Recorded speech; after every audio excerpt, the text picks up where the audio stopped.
मथुरा का अत्याचारी राजा कंस निरंतर इस प्रयास में लगा रहता था कि किसी भी प्रकार से श्री कृष्ण का वध कर सके, किंतु उसके सारे उपाय निष्फल हो रहे थे। एक के बाद एक राक्षस श्री कृष्ण द्वारा मारे जा रहे थे। इसी श्रृंखला में उसने एक और दैत्य को भेजा, जो इस बार बगुले का रूप धारण कराया। अपनी बगुला जैसी आकृति के कारण वह बकासुर के नाम से प्रसिद्ध हुआ। उसका उद्देश्य था किसी भी प्रकार श्री कृष्ण को समाप्त करना। दोपहर का समय था। श्री कृष्ण ने गऊ को जंगल में चरा लिया था और भोजन के बाद एक वृक्ष की छाया में विश्राम कर रहे थे। कुछ ग्वालबाल जल पीने के लिए यमुना नदी की ओर गए। यमुना के तट पर अचानक अजीब सी कंपन फैल गई। हवा भारी होने लगी, जैसे किसी अदृश्य दैत्य का आगमन हो रहा हो। ग्वालबाल पानी भर ही रहे थे कि तभी धड़ाम, एक विशाल छाया उन पर पड़ी। अगले ही क्षण एक महाबली बगुला राक्षस बकासुर काले बादलों को चीरता हुआ नीचे आ गिरा।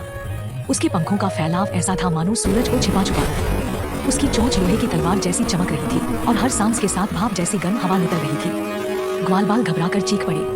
उसी क्षण दूर से दौड़ते हुए प्रकट हुए श्री कृष्ण। कन्हैया की आंखों में अग्नि सी चमक थी। उनके कदमों की गति बढ़ती ही जा रही थी, मानो पूरा जंगल उनके संकल्प को सुनकर कांप उठा हो। बकासुर ने गुर्राकर चोंच ऊपर उठाई और अगले ही पल बिजली की गति से कन्हैया पर वार किया। परंतु जो हुआ उसने सबको स्तब्ध कर दिया। कृष्ण ने चोंच को पकड़ लिया। चोंच इतनी विशाल थी कि उससे एक पेड़ भी चिर जाए, लेकिन कन्हैया ने उसे अपने छोटे छोटे दोनों हाथों से पकड़ लिया और बकासुर को अपने स्थान पर रोक दिया। राक्षस ने पूरी शक्ति से चोंच को हिलाने की कोशिश की।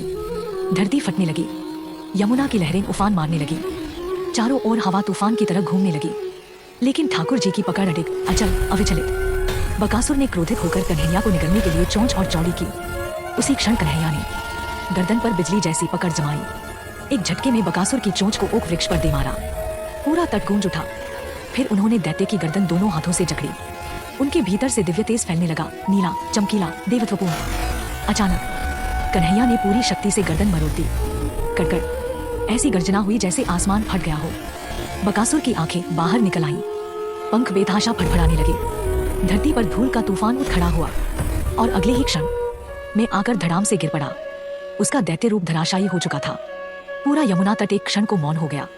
ग्वालबाल अवाक, उनकी सांसें थम गईं।